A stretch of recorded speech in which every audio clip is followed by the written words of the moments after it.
How concerned is the Commission, good morning, and you specifically, good morning, about the impact of this U.S.-China trade war escalation?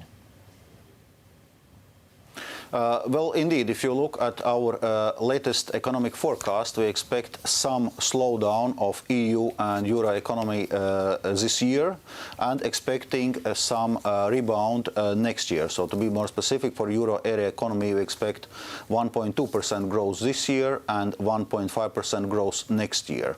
But indeed, we see risks to this economic outlook and ongoing trade tensions, including the trade tensions between U.S. and China, is one of the factors which we see as a risk. All right, but do you have numbers, Vice President? If we do have a complete breakdown, right, which we heard about yesterday with the tweets from the President, if we have a complete breakdown of these trade talks, how much will that shave off European GDP? We are not currently having, newer forecast than the one which was presented yesterday. So those are our latest figures. So we have indicated this U.S.-China trade conflict as a risk factor. So of course, if we will see in which form it will really shape up, we will need to update our analysis. In any case, we see that economies which are strong export economies in EU, it's probably first and foremost Germany, are seeing quite a significant slowdown because of those trade tensions. Mr. Dombrovskis, you were the Prime Minister of Latvia. You enjoyed getting through physics at the master's level. We congratulate you on that. That means you understand the mathematics of negative interest rates. What is the when here? I spoke to our Victoria Dendrinou about this. What is the when the negative interest rate game falls apart? As regards interest rate policies and negative interest rate situation of negative interest rates, we see it more as a situation which should be more like exceptional but not a norm. So normally economy should function in the territory of positive interest rates, and of course it's linked with a monetary policy. In case of Eurozone, it's linked with a monetary policy with European Central Bank, and they are now, as you know, gradually moving towards normalization of monetary policy. Minister, this is so critical right now.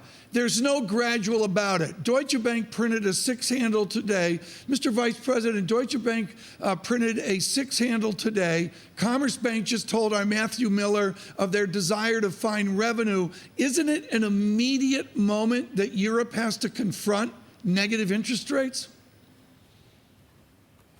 Well, on this, first and foremost, I must respond institutionally, because as European Commission, we respect the independence of European Central Bank, and it's for European Central Bank to set the base rates. So what I can comment is a current policy of ECB, which is indeed gradual normalization of monetary policy, but I cannot go much beyond that. Vice President, we have a lot of questions. We want to come to Brexit in a second. But first, let me also ask about Iran. It's at the 60-day nuclear countdown unless Europe delivers trade. How will Europe react to Iran? Indeed, we have a concern about this situation. First and foremost, we were opposing this U.S. unilateral move of moving out of the nuclear deal with Iran.